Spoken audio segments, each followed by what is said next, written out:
Welcome to the Transformational Wealth Podcast. I'm Marc Henn, CEO of Harvest Financial Advisors, and I am thrilled today to have Erin Satzger joining us on this podcast. Erin is president and CEO of the Northern Cincinnati Foundation and really has been recognized as a leader here in Cincinnati. She was even named as a honoree for the Cincinnati Business Courier 40 Under 40, which is a tremendous honor. So I don't even think I knew that about you. So congrats on that. And she has a very influential podcast, the What Gives podcast.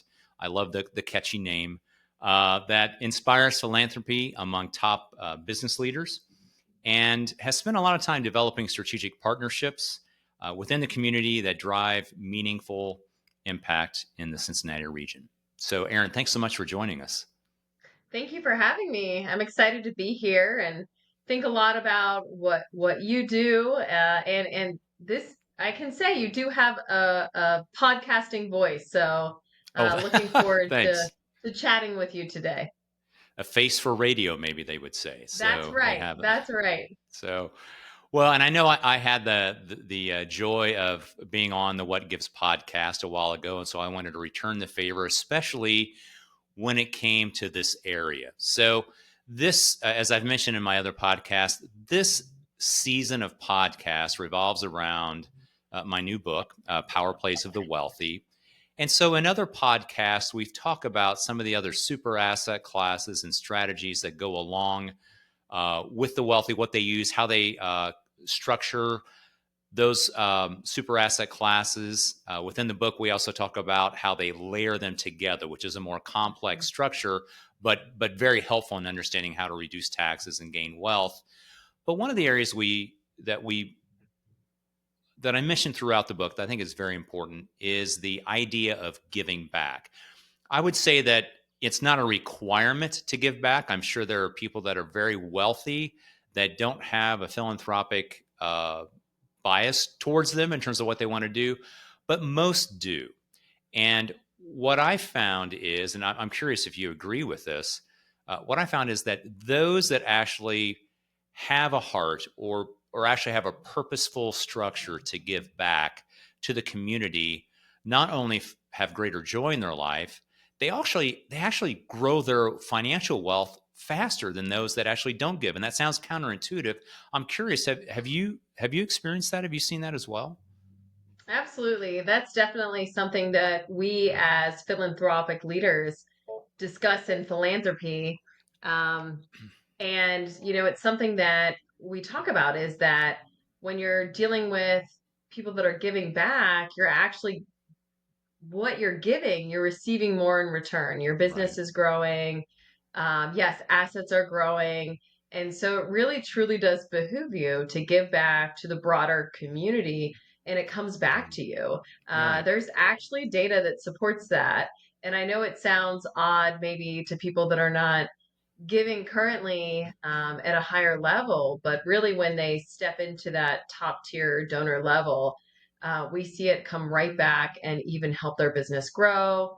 And so Yeah. I always try to, that's not the reason you give, but definitely from any entrepreneur I've met with, they've said, Erin, I started giving, $25,000 a year from the business, but now I have, a donor advice fund, and we're giving $1 million a year away and my business is growing. And I think they kind of see that like approach, right? Where you're Mhm. like, wow, I'm shocked that it's coming back tenfold from those original gifts. And Right. so I hear that all the time from CEOs, all different age levels, about giving back to the broader region nationally and how it impacts them.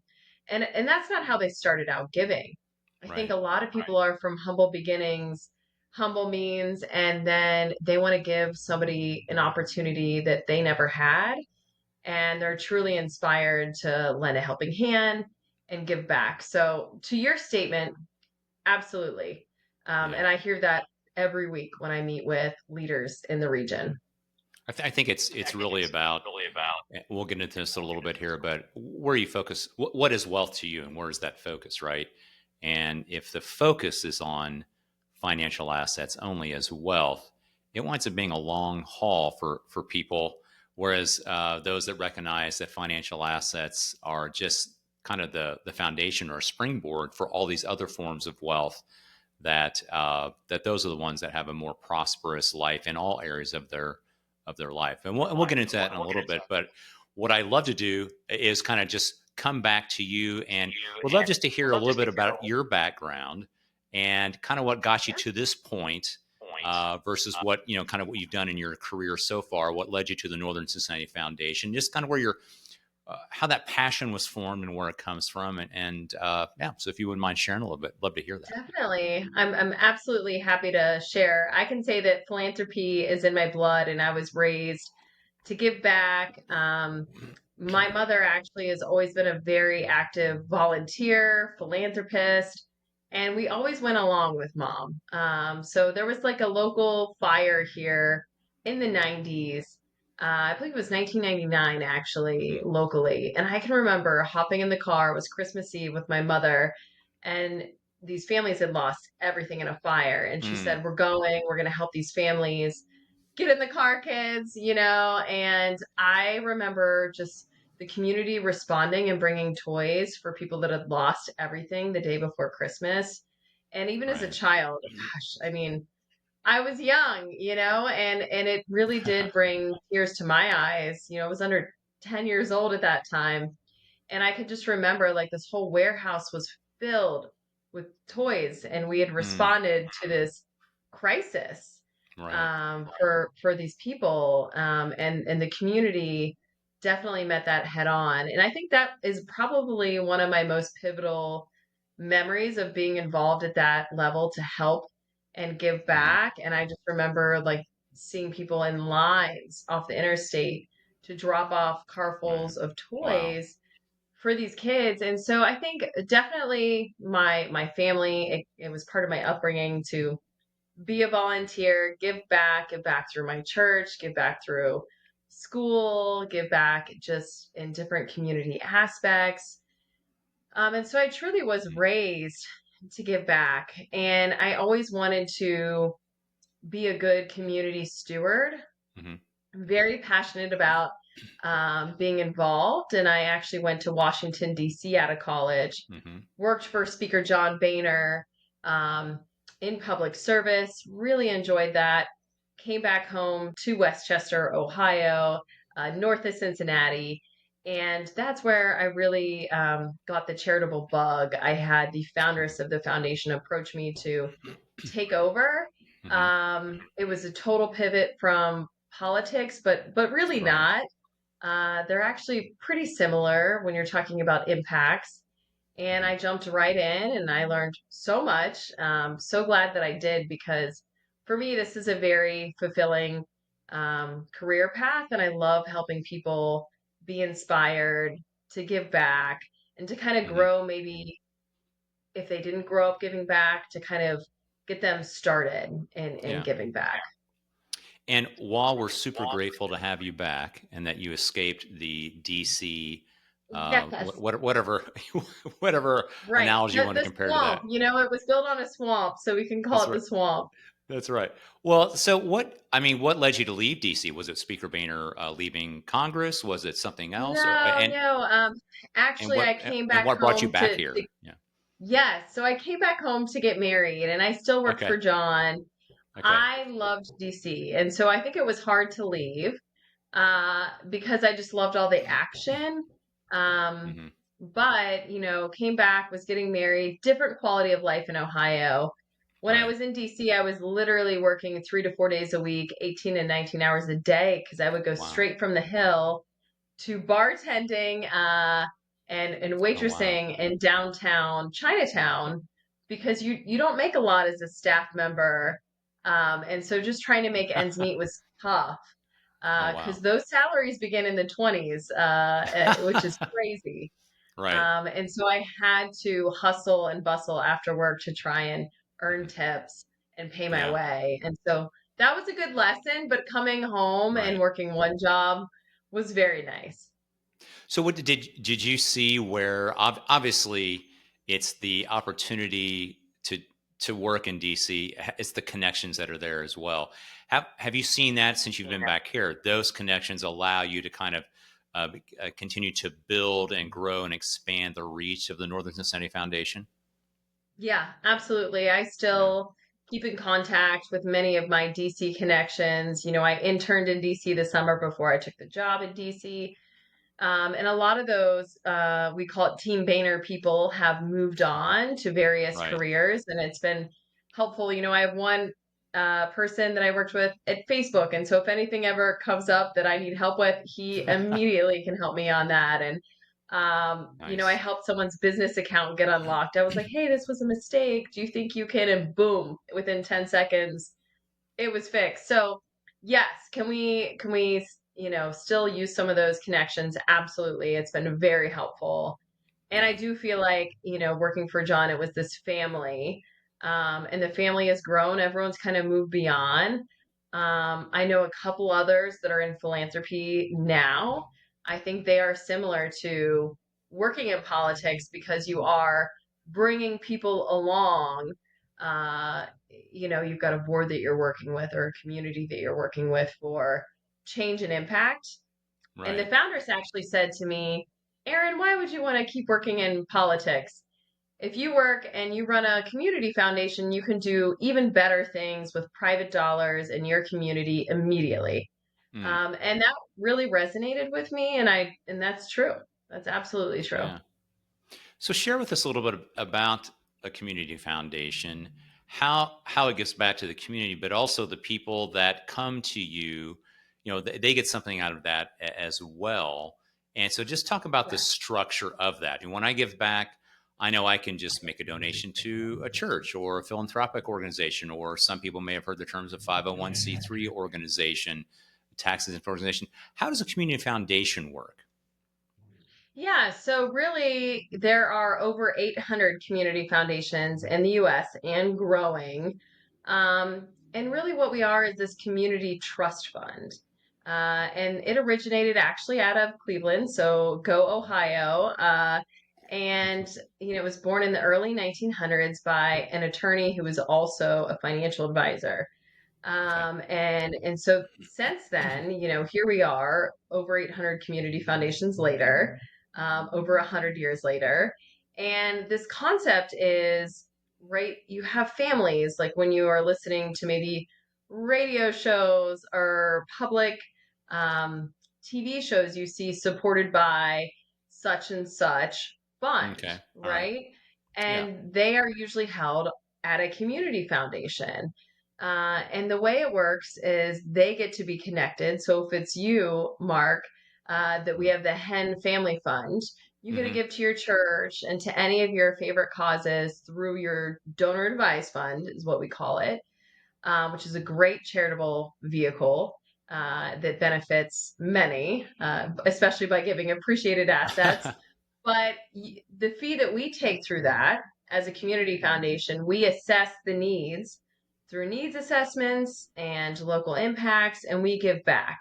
And so it's this whole community trust fund premise.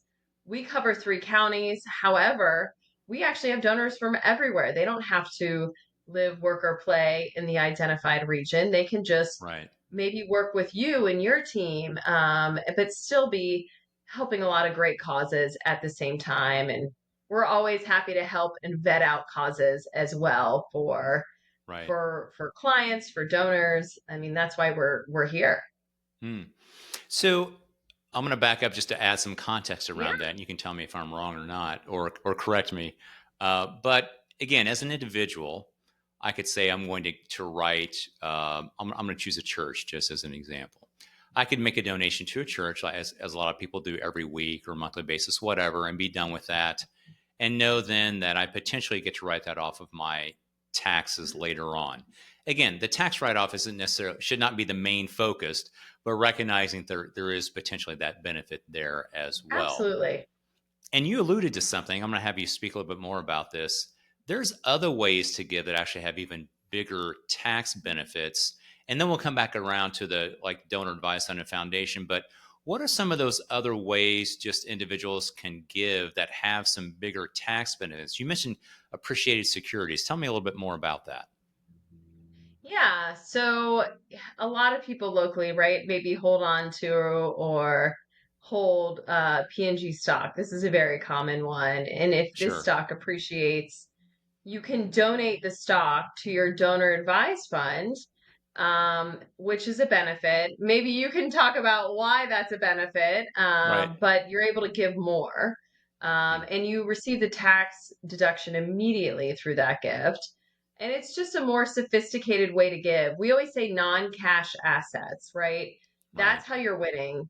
Whether it's S Corp stock and you're selling your business, whether it's real estate, we're talking about non cash assets. And I think so many times people will cut a check to their church or Mhm. drop off cash, and they think that this is strategic. It's not. I'm here to tell you it's not. That's right. Anytime I get like some large donation from a donor that sold a business and they're giving me $1 million in cash, I'm thinking, oh, but if you just would have called me before LOI was in hand, things would be different. You could have given so much more. You could have maximized your Mhm. gift. And I think I love that they're giving, but I wish people Right. knew how much more that could be amplified if Right. they took a different route. So I do sometimes, if I know them well, call them up and say, "Hey, I hear that you're dropping me a check for 500K, but any chance you've appreciated securities or any Right. stock gifts? Why don't you talk to your CPA?" And they call me back and they go, "Oh my goodness, I did not realize I could be doing this Right. yearly." And I go, "Well, I did, but you don't always want to call them out on that, right?" And Sure. Sure. so they learn a lot through that process, and we transition people from being a cash giver to donating stock, because it just Right. sometimes makes more sense. And so I agree with you. I mean, we might have people call up and say, "Hey, I'm gonna give this to my church, whatever, cash," and they have these highly appreciated securities. And so we might say, "Well, Hmm.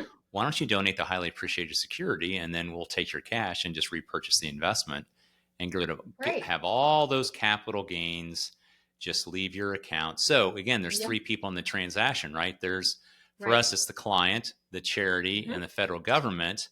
And in that transaction, who gets cut out? The federal government. And so Right. I think it's everybody's responsibility to pay the least amount of tax as possible. So how do you I maximize those tax completely agree strategies? on Yeah. that. Yes. Yeah. So Completely agree on that. so here's somebody, that is in a situation where they're giving maybe $3,000 or $4,000 a year to the church. That can still be a Mhm. strategy, but probably not the they're probably not at a point yet where they might use a donor advised fund. But somebody Right. that might have significant wealth, and you use some larger dollar figures there, let's say $500,000, it could be 250,000, something like that, Mhm.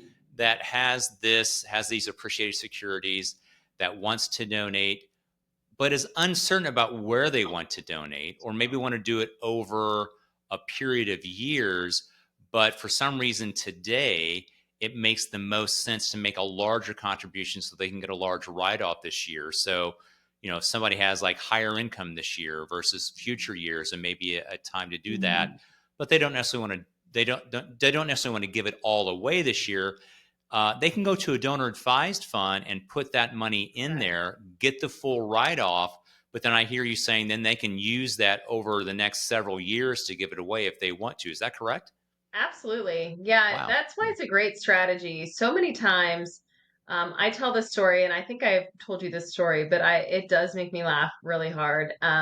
We work with a lot of first generation philanthropists, which are my favorite people that literally started their business in their garage, in their car, in their apartment, in their house. I've Mhm. heard every story, right? Right. The shed out back. I mean, I've heard these same common themes about how tough it was to start a business and how they started, and now they're global. Right. Um, and so it's so funny. I had this gentleman that sold a business and needed to be philanthropic for tax purposes. And he came into the office, first time I had ever met with him, handed me a check and said, "Give me a form for a fund agreement. My CPA says I need to be here, but don't get any pretty ideas about me. I'm not some great person." And I laughed so hard. That person was very authentically them.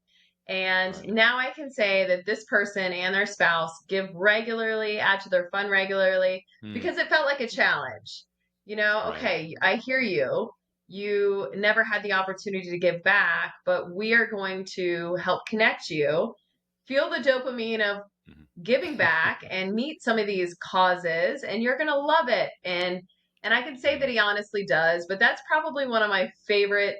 If I write a book like you, Mark, that's probably one of my favorite giving stories, is that he was very direct, very honest Yeah. with me, and I don't think I've ever laughed so hard, because it was like, okay, That's right. well, Yeah. we will take this donation, but we are That's going to right. put it to good use. Yeah. And he's still adding to it, letting it grow. You don't have to spend it all immediately. And a lot of times people like to do a legacy gift, which means, either through your estate plan, or actually, like, if you're doing it now, you're endowing something, meaning it's long term invested into Right. the future. And then your kids manage it, your grandkids manage it, and it's multi generational. And Yeah. I'm really passionate about that kind of giving, because you're teaching your kids and your grandkids, and you have this legacy on philanthropy you're starting.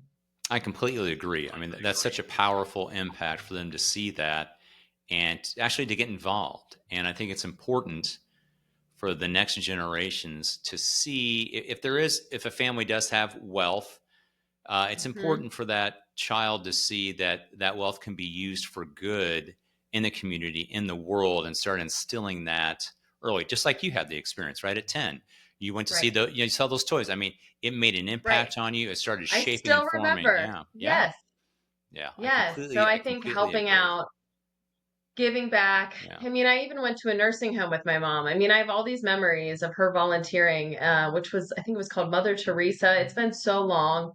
But I remember going there with her and visiting the elderly and the aging, um, and that meant a lot yeah. too. So I have a lot of different memories from whatever she took me to as a child, the three of us, because she stayed home, and she just volunteered a lot. Mhm. That's how she kept busy. Yeah. Well, and somebody that comes along and then donates this stock. Some of the nice things are, is then it could be sold with no tax consequences. That's You right. all will have the money if it's not all given away in that year one, which typically you wouldn't do that. Otherwise, you wouldn't set up the Correct. donor advised fund. Correct. Then Yeah, right. yeah, You wouldn't.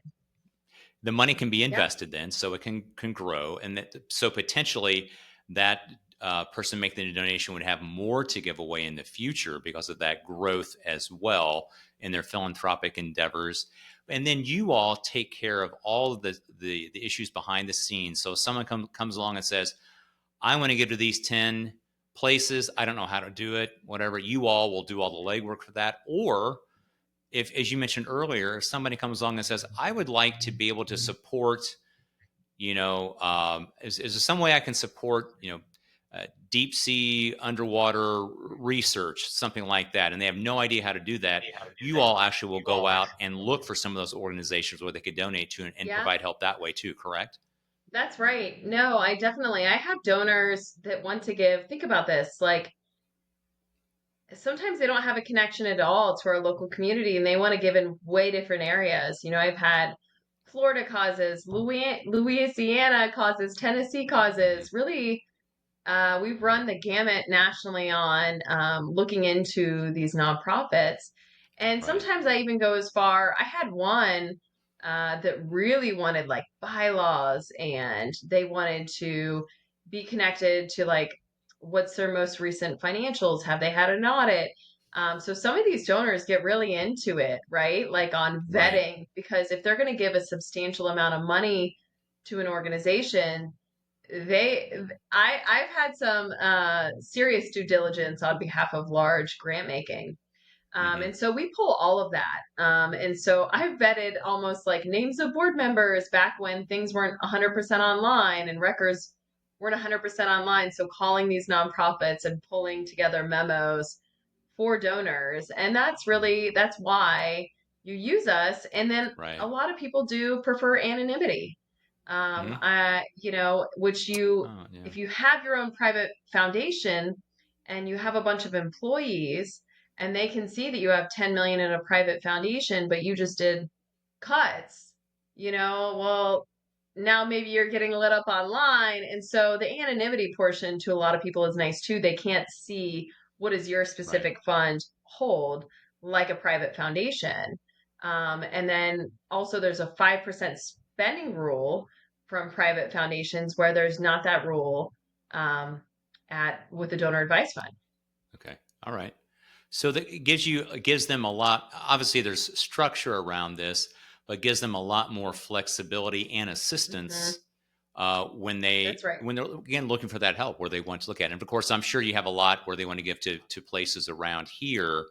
And Hmm. then one of the benefits then is ultimately the foundation and the Northern Cincinnati Foundation then actually gets to give back to the community the through what's paid to them to kind of structure all this for everybody. You get to give That's back to right. the community, and I want to talk about that a little bit, but I'm going to take a quick aside here to say that Yes. this episode of Power Plays of the Wealthy is sponsored by Harvest Financial Advisors, a team of seasoned professionals committed to helping clients grow, protect, and enjoy their wealth. Whether you're building wealth, planning for retirement, or looking for smart investment strategies, our team is here to guide you every step of the way. Visit harvestadvisors.com to learn more. And now let's dive back into the conversation with Erin. So, tell me a little bit about how then you can give back, how the foundation then gives back to the community around you. Yeah. So we have grants that we actually, and we have scholarships as well, but grants. Mm, And so that's always kind of, I would say, flexed and changed hmm as we've grown strategically. Currently, we have found that we are here to actually help C3 organizations, nonprofits, specifically social service hmm nonprofits, be here for good. And that's our tagline, here for good. And not meaning just impact, but in perpetuity. So it's a dual meaning here for good. And so currently we're focused on educating boards on building their operating endowment so that they're there strategically in perpetuity. To actually, they get my time now. I'm giving my time to two nonprofits to help for 4 years, bring them along, fully build mm, and make them sustainable and kind of the legs to stand on. Because so many times these nonprofits are living in the day to day annual on their mission, which is amazing, but right. they haven't had that long term sophisticated vision on endowment building. And like you think about some of the largest endowments that you can think of in the US. I mean, many come top of mind. Notre Dame is one. In Cincinnati, St. X High School is another one. So large endowments that make sure that they're going to be there fulfilling their mission forever. Right. And, we were able to do that for ourselves. And because we were able to do that grassroots, bootstrap style, we want to do that too and help other nonprofits be fulfilled and sustainable. So that's our focus now. It hasn't always been, but we feel hmm like that's our biggest impact is to teach others how to fish. So, one of the questions I was going to ask you is just, you know, what's the importance of giving back to the community that you'd like to make sure others observe or realize? And that probably goes along with that tagline, here for good. So Yeah, it really does. you recognize that something Yeah. needs to be done. And you get to do this all day long, every day, out there promoting this, seeing the community be built. I'm sure you see some things not work out that you wish would as well, because it's again, as you said, it's building and growing. But for others to realize that, hey, the foundation is here for good. People can be here for good. We want to try to Mhm. partner together to bring that to as many places as we can, I guess. Yeah, I think that's exactly right. And I do think we all have a duty as humans, as people, to be involved, to give back in whatever way that inspires you. I mean, the neat thing about what I do is I've literally been exposed to so many 501(c)(3) organizations hmm and I get to meet people and their different passions. And I mean, really, all over the map. I mean, whether it's aging or disabilities or autism or parks, walkability, Mhm. bikeability. I mean, I've seen it all. Cats, dogs.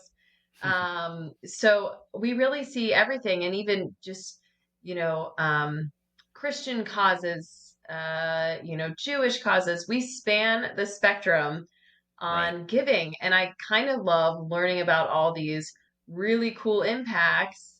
And I have my, personal pet things that I Mm. have in my estate plan that'll go back to a donor advised fund here when I pass away to be managed by the foundation in Hmm. perpetuity with my kids. But everyone's different. Uh, for example, my husband likes a like caddy scholarship nonprofit because he loves golf. Like Hmm. so many nonprofits out there. But he thinks that one is the coolest thing in the world. And Right. and for me, I like women's causes and Hmm. sports causes and things like that. So nothing's wrong. I just think get involved and help out and give back because it fills your cup to be doing good for others. Right. And I think we all become better people and we feel better and we're happier when we're doing something to serve others. Yeah, definitely. What, and you mentioned something earlier about an endowment fund, and I want to come back to that as well because an endowment fund is one of the options through the Northern Cincinnati Foundation as well. So the donor advised fund, as I understand, as you described it, is I can donate these assets and then I can give them out however I want to, and actually I could give them all away if I wanted to and have it be gone. But Right. an endowment fund is a little bit different animal.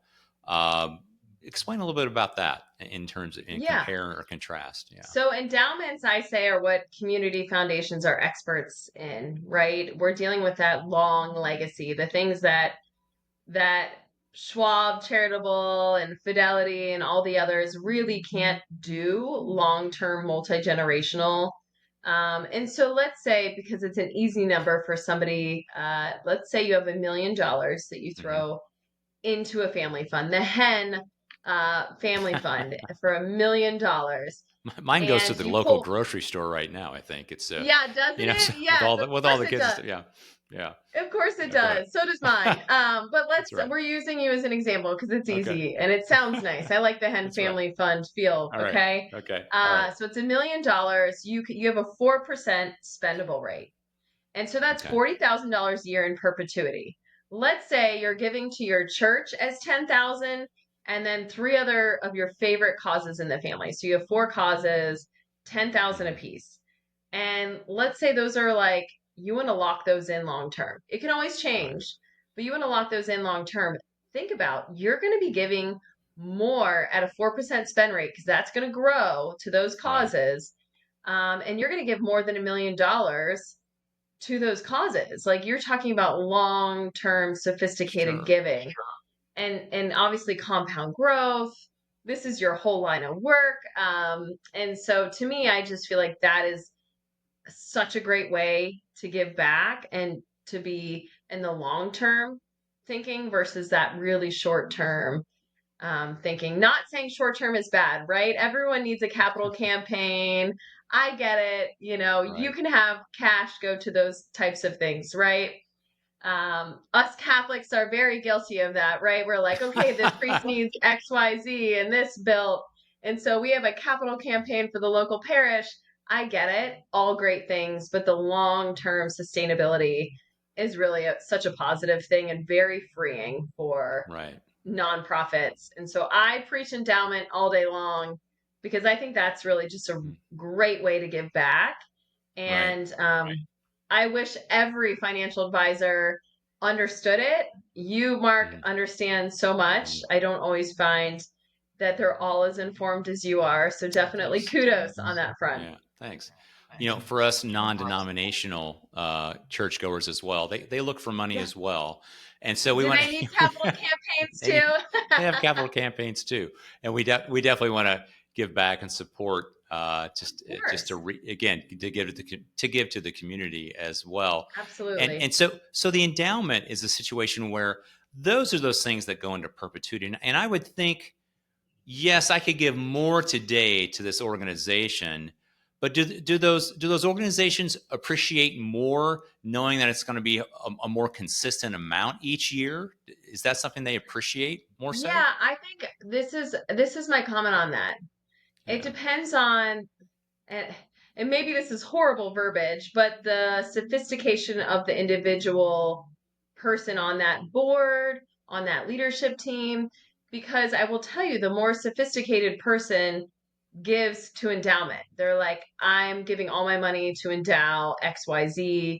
They preach right, endowment and they get it. The unsophisticated giver, I would say, they typically don't get it, and that scares right, them. right, The long term, I'm not here. It depends on level of control, right? I say you do both. I give now, and then I have a larger gift through my estate plan set up, right, and that's going to be an endowment for my kids to manage. But right now, I'm giving what I can, as a family, right, um, capital quick, non-cash asset type gifts, but it's quick, it's in and out, and right. it's not long term now. I think what I've seen is going back to some comments you made earlier. A lot of these people didn't start out with a lot of wealth, and again, I know we can always point out So true. if somebody didn't start out with wealth, we can always find somebody who had even less wealth. And so we That's right. recognize, one of my passions is I'd love everybody to have that same starting point where if they have the passion and the drive and the commitment, that they have the opportunity and platform to put that into place to build a business or build a career that's going to be exceptional, and they get to excel in that. Um, so that's one thing I love to see, and if I could bring that about for everybody, I want to do that. But for those individuals, I think most of them start out with not a lot in financial wealth. They are introduced to giving currently, and so the idea of an endowment is just different, right? And so when It's you have different. that You're exactly different, right. yeah, yeah, You're and so exactly right. So yeah, actually, most of my donors that endow larger funds, I can tell you that it was something that I planted the seed with 7 to 10 years ago. And it's so funny. And they're like, they were especially younger donors, I find. I have a younger female donor, built a business, started it out of her apartment. I love her story. And she started it with her husband, but he then spun off a new company because they decided they needed to stay married. You know how that is if you're both running the business together. right, I'm sure there's right, lots of headbutting. yes. But I planted the seed as soon as I met them on this is what you need to do. And it just took them so long to get there. And I can say that finally, after 6, 7, I don't know how long it was, years, they have an endowed fund and a non endowed donor advised fund. And it's like, you're right. It just took us so long to get here. And they're Yeah, mid 40s. But I find that a lot, no matter what age you are, yeah, they're like, okay. And even some of my donors that do endow, I explain it very well, I assure you. And they're like, wait a minute, so I can only spend the 4%? I'm like, yes, we went over this ad nauseum. But still, at first blush, I think it's just overwhelming. One, especially like if you're selling a business, you're overwhelmed anyway through M&A activity. right, That's right. just an overwhelming process. But it takes a while to be married to the idea of what is endowment and what does that actually mean for me and my gifting. So I say it's a win, but it just takes people sometimes it's not immediate for them to get there. So you bring up an interesting point. If I have a business that's private and I have private stock, can I donate that to the Yes. foundation before it's sold? Yes. Hmm. Yes, but you have to do it before you have the letter of intent in hand. Mm-hmm. So many people maybe are already in the process and they've been trying to, get a buyer and they're deep into the weeds or they were approached and Mm-hmm. LOI is already in hand. Now we can't do that. Um, Yeah. but if they know early on in the process, absolutely, S Corp stock gifts are the way to go. Mm-hmm. It's just you can give so much more. You're not paying as much, capital gains. Right. And so strategically, you're M&A broker and your attorney hopefully would encourage you, along with the CPA, to, donate S Corp stock. And so this is something we're newer in. We've been doing for about 5 or 6 years. We actually utilize a third party. Some foundations have their own LLC so that Okay. that's protected, right, from anything litigious, because we're talking privately held stock. And so there's a lot that goes into that, but we do it via third party to incept a donor advised fund. And I think I kind of lobbed you that softball a little bit because I wanted to bring up a point. One, that it's we can think about other creative assets potentially to use, but two, and this is true amongst all through the book I talk about all these different 5 super asset classes. There is a lot of timing issues that you have to be aware of to carry Yes. out these beneficial tax and wealth building strategies. And I just want to emphasize that it's important. I think some people are kind of like, I'm going to just do this. And then when I'm done, I'm going to find some people to help me out. And the problem Right. is when you do that, you may have just blown up many different strategies that you could use, whether it's the giving strategy you're just talking about, whether it's a 1031 like kind exchange in real estate, whether it's making sure if you invest into oil and gas to get the tax write-offs, make sure you do that correctly and properly and reported properly. So I only point that out to say it behooves people as their wealth builds to make sure they have people they can go to talk to before they make those decisions, because there could be a lot of dollars riding on that decision they make before or after whatever they're going to do. Yeah. So, I yeah. mean, unfortunately, sometimes too, I hear horror stories about maybe they gifted and then something happened along the way where they didn't do it in the right order and the IRS says, no, no. Yes. And those are rare stories, but those are really bad stories to hear for a Right. donor, especially That's when right. we believe so much in that first generation Yeah. philanthropy and doing good. That hurts. That hurts. Right. So you do hear those bad scenarios from consultants and you're like, ooh. And So don't be and the I bad example. Use your full team. Use Mark, use That's the right. CPA, bring on the full team. Use somebody like me. You need a Yeah. team together in those You situations. do. You do. You need again. I mentioned this in another book, or in another podcast. Dan Sullivan, a strategic coach, wrote this great book called "Who Not How," and it is about you need who's in your life to be able to walk these things out. As opposed, you can only get so far with how can I do this? How can I do Right. it on my own? There's only so far you can go with that. You need those who's in your life to be able to bring the best, even more complex strategies. Hopefully, as I tell clients, we want to complicate your life, but we're going to take care of all the complications for you. And the reason we're doing that is because of the benefit that you're going to be bringing in. Yes, is it easy for me just to donate stock and I'm done? Yes, that's easy. But using a donor advised fund, using an endowment fund, coming through the Northern Cincinnati Foundation, it increases the complexity, but the benefit that is there can be profound.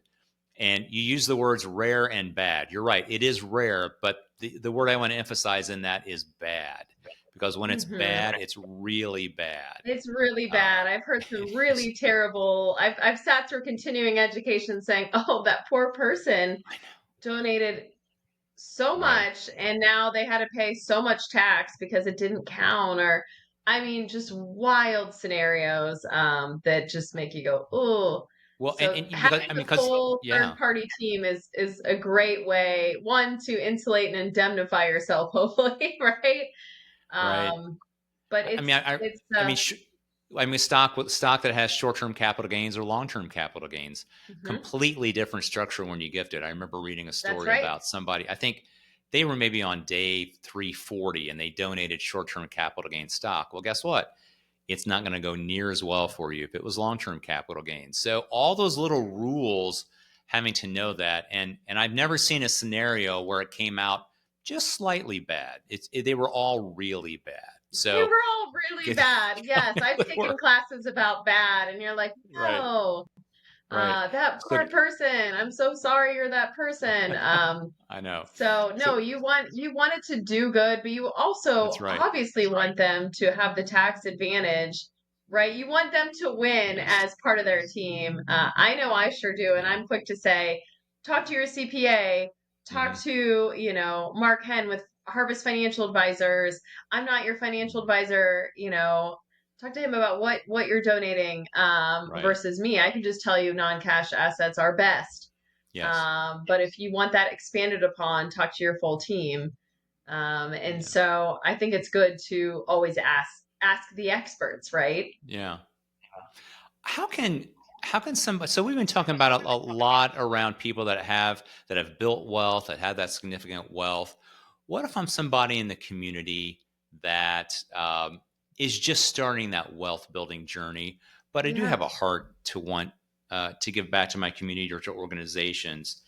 How can someone start giving back while they're going through that journey? It may not be I they may love not be that. donating to the foundation right now, but what can they do to give back? Yeah, that's that's such a great question, by the way. And honestly, that's why people do give, just so you know, to a community foundation Hmm. because you can actually open a fund for $5,000. Oh And wow. at that point, it's like, what tax benefit are you really getting with the current tax code, right? Hmm. At that level, but you're starting to build your family fund. And I think a lot of other ways too, people give back. Um, are on the things that inspire you now directly. Hmm. And so you kind of see that when people are in their 30s, younger 40s, really before, because you're paying for these children. Did you know they're Right. expensive? I think you know they're expensive. That's right. Yes. I'm like calculating braces and, all the things that you calculate as, oh, travel sports maybe. Oh, That's that's right. crazy. All the compound growth you're missing out on by having children.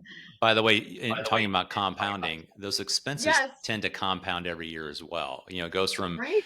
from it was $10 and now it's $50 and more. So yes, Yes. please Yes, you continue. can relate. Yeah, You can that's right. relate here. You've lived it. I'm Yes. now starting the sports trajectory here, I got to and tell you, and I'm still living it. They're adults, but are you you? still live it. That's right. That's That's right. what my sister said. She's ahead of me, and she goes, "It only gets worse. It's like boiling a frog on your time." And That's I'm like, right. "Thank you, thank you for the advice." Right. Well, So I no want to come back. sympathy there. I want to point. I want to come back to something you mentioned. Yes, They obviously people can volunteer time. That doesn't. They don't have to have wealth to do that. Things absolutely. like that. But coming back, we've been talking about these foundations, these donor advised funds, things like that. That with people that are donating 250,000, 500,000. But I heard you say something. I want to come back just to point that out again. What I heard you saying is you could start one of those donor advised funds for as little as $5,000. Yes, Oh wow. yes. Okay. Okay. Yes, and actually, you Great. can even give to. We have some field of interest funds, and you could give $100 to a field of interest fund, Oh or wow. and so you could give lower amounts and Hmm. be a part of your local community foundation. And we even have something called giving circles. One is like a youth and philanthropy giving circle where these kids locally, whether they're in private school, homeschooled, public schools, they apply to be in youth and philanthropy, and they actually raise money and then they vote Right. on the best impacts and give back. So, like local giving circles, let's say it's usually $100 to join, and you're learning so Hmm. much about vetting nonprofits and being inspired. Mm. Um, and really, everything's about sales, right? So, these nonprofits come in, they present, they talk about their impacts, and then the kids get to decide, who do they want to give to. And so, there's Right. so many different entry level points to philanthropy, and giving circles are one of those through community foundations. I am so Um, glad. I'm so glad you yeah, brought that up yeah, because again, a lot of the conversation could be around. Well, I can't do anything with the community foundation because I don't have enough. They're talking about bigger numbers, but the fact that if there's right, these fields of interest for just $100, things like that, you right. can even be. What excites me about that, hearing that with you all, is that it may even introduce people to areas they don't even know are there. Like, oh wow, that Yes, is interesting. I never thought about that. I would like to get involved in right, that, and so they can do that. So I really appreciate you bringing that up. right. Right. No, Yeah. and there's so many different ways, and we have scholarship funds that people do. Mm, A lot of people are into giving to scholarship funds, and we actually just opened up a scholarship fund that is giving to Catholic high schools hmm. locally in Cincinnati because this anonymous donor just loved their experience Mm, in a Catholic high school and wants that same I guess grit level in some way to inspire the next generation. And right. so he's kind of giving that opportunity to others. And so I love stories like that. Yeah. And I think in my line of work and in this community, I get to hear those Hmm. gritty stories about people working so hard to build something which is not easy and then doing good and they love doing good and so those are my favorite people to hang out with and learn from I and hear think, their stories about their like various businesses and I just hung out with someone right. doing copper wire the other day manufacturing that now has a 600 billion or $600 million valuation almost a billion Wow. valuation and so and that's their goal and they started with just like $50,000 their business Wow. and That's so, and now they're tremendous. the fourth biggest copper wire factory. Like Wow. just wow. Crazy stories. And I and Yeah. I I love to hear how they did it. When I think about just as we were kind of getting to the end here, but just in general, I think there was a period of time in our society where, and this goes back, I think, to the boomers, where Yes. there was this idea that the government would be there to kind of take care of us.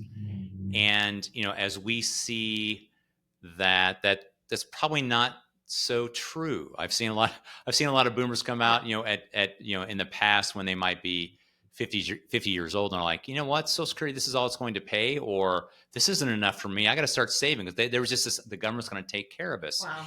And I Yeah. think there's also been this focus of the government takes care of the community as well in the streets. And I see that turning back again. And I think it's more probably with the Gen X generation, seeing this, that they recognize that the government's not going to be there. I mean, look at how they deal with their finances, right? The government's not going to be there. So not only personally do I need to really take charge of my finances, my wealth building, which is another reason I wrote this book. But also, when it comes to the community, I recognize, and I think a lot more people are, we need to give back to continue to build a community because the government is not going to do it. We kind of need to do it ourselves. And I see this kind of turning and starting to build, Amen, which is by why the I think way. you, I think why Amen. you see these foundations starting and building and growing to just say, well, there was 800 across the country.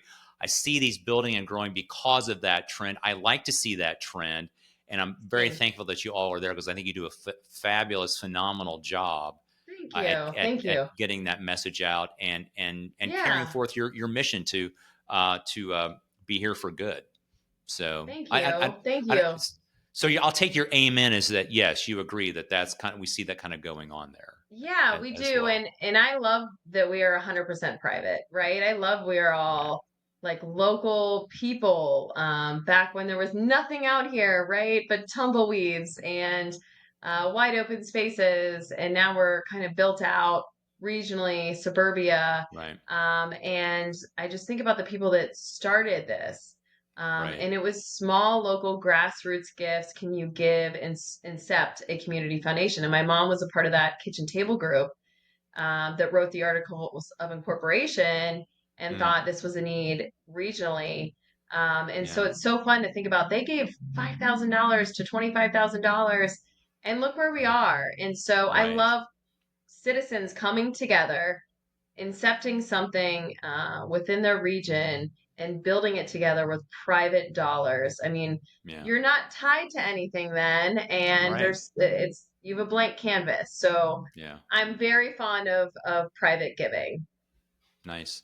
Well, I ask this question of everybody at the end typically, and since this is the Transformational Wealth podcast, what does Yeah. that term transformational wealth mean to you?